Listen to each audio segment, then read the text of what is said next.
Welcome to this tutorial to learn a little bit more about the labor pricing for profit software. During this tutorial, we're going to walk through the process of rolling your company model, a model that you've already built for last year. We're going to roll it over to the new year. Now, this is kind of an important process. It's something that we didn't have available to us in the previous versions of software.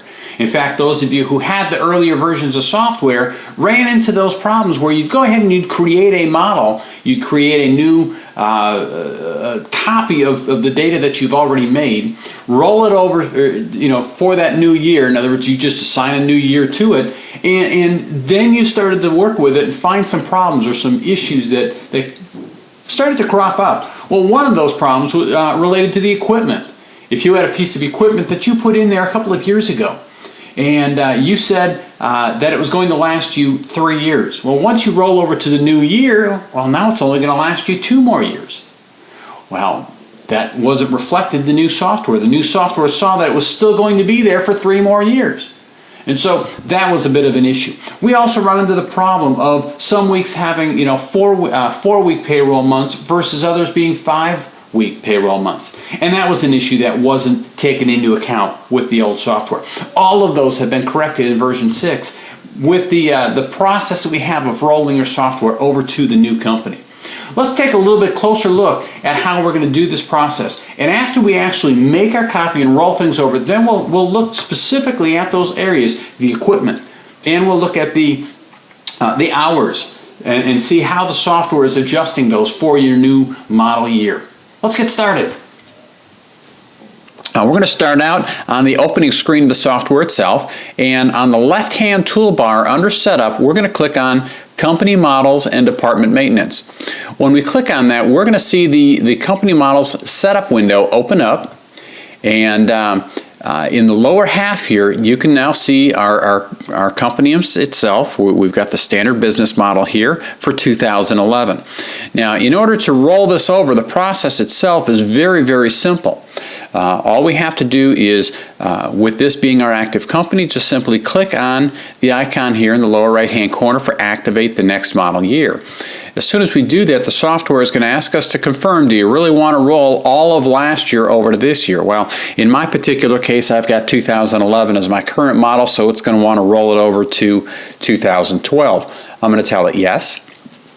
The software will go ahead and make that copy, and now you can see that we now have a year under our standard business model for 2012, and that now becomes the active model.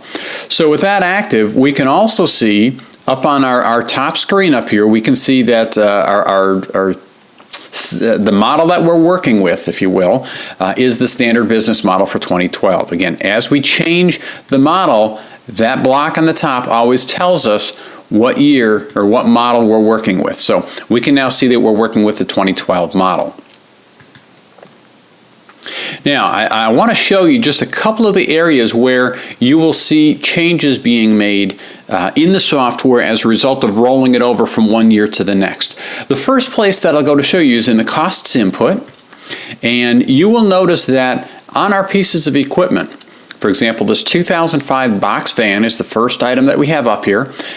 We had said when we initially put this into our model back in 2010, you can see here that the costs are being spread for 2 years, for 2010 and 2011.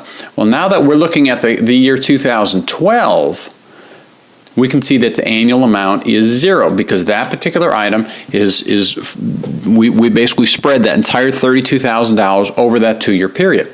Now, so that's a truck that's no longer, we're no longer putting monies aside for it.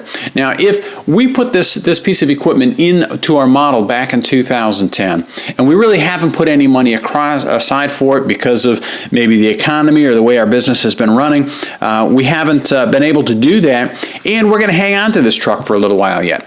Well, then maybe what we want to do at that point is to modify this particular item, and let's go ahead and change this and say, okay, you know what, it's now 2012 in my particular case. That's the year that I'm working with, and I'm going to hang on to this one for another 2 years. At that point in time, we can leave it at 2 more years, so it's going to spread that out through the end of 2013.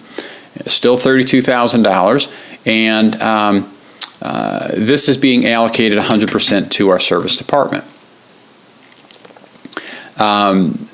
We can now accept that piece of equipment just like it was, and we can now see that we have now put $16,000 per year back into our equipment replacement costs that weren't there before.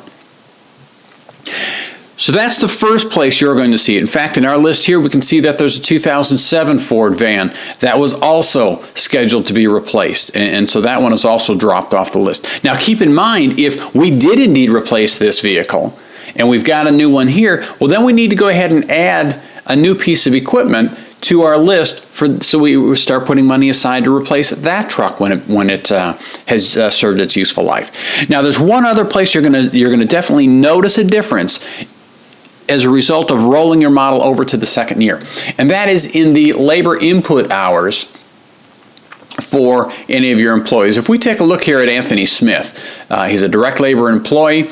We're going to go in and actually just take a look at his input hours in the software, and you can see the software automatically calculates which months are 4-week months, which months are 5-week months.